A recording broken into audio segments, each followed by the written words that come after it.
So I've got a client that's been struggling. She's had some things happen in her life that have caused some pretty big changes in her life, which have disrupted her journey towards her fitness goals, her weight loss goals.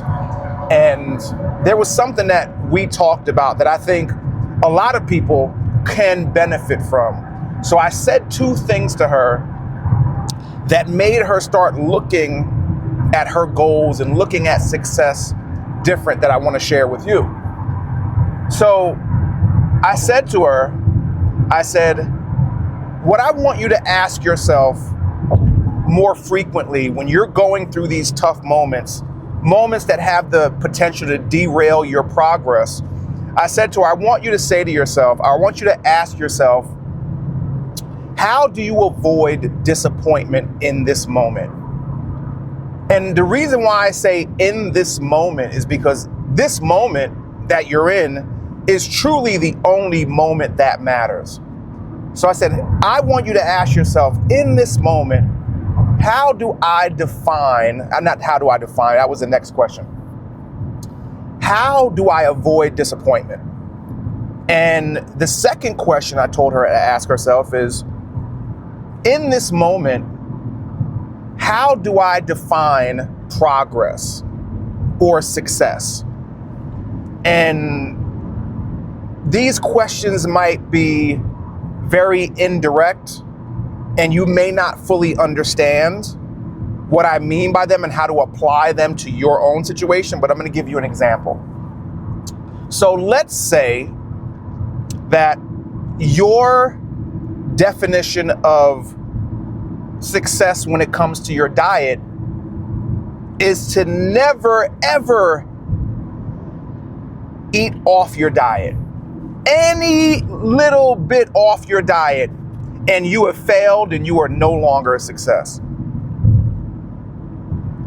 Generally speaking, for most people, that's not going to work because life dictates that things will not be perfect for a very long time for you to be able to be very successful under that strict, those strict parameters. Whereas, as I always tell my clients, the good thing is that you don't need to be perfect to reach your goals. You do, however, need to do the right things most of the time, but you don't need to be perfect. And this is why I tell my clients 80-20. If you can be, and you don't even need to be perfect 80% of the time, but you have to have, or you don't have to have anything. But I always recommend my clients to have a broad definition of what success looks like so they can compile some wins. So, in this example, how do I avoid disappointment? Well, in this moment, I have to adjust my expectation. So I have to go from, all right, I can't eat perfect in this moment. There's a party, there's a whatever. So I am going to limit myself to X amount of drinks. Okay. I am going to limit myself to one plate of food. Whatever I want, but one plate of food. And that's it. You have to make that verbal contract with yourself. Now, of course, all this sounds good if you don't have the ability to stick to it. So it all rides on your ability to follow through and execute the plan that you've come up with. But with this, you've given yourself more of an opportunity to be successful in that moment. So that is one way where you are defining success differently to avoid disappointment, because that is the biggest, one of the biggest things that derails people's success is the disappointment that they feel in themselves when they don't achieve an unrealistic goal. For instance, one of my clients who has been very, I don't want to say, I guess we can say inactive. He hasn't been doing much of anything with exercising. And, he had this talk with himself, and he had a moment of motivation. And you guys, if you've been here before, you know how I feel about motivation. But we had a chat yesterday, and I asked him, okay, so what does success look like for you over this next 7 days with your exercise? And he said he wanted to work out 5 days out of the week. And I said to him, do you really think that's realistic? I said, going from where you've been at over the last month, 2 months of barely working out at all, to all of a sudden, because you're super motivated in this moment, that you're going to say 5 days.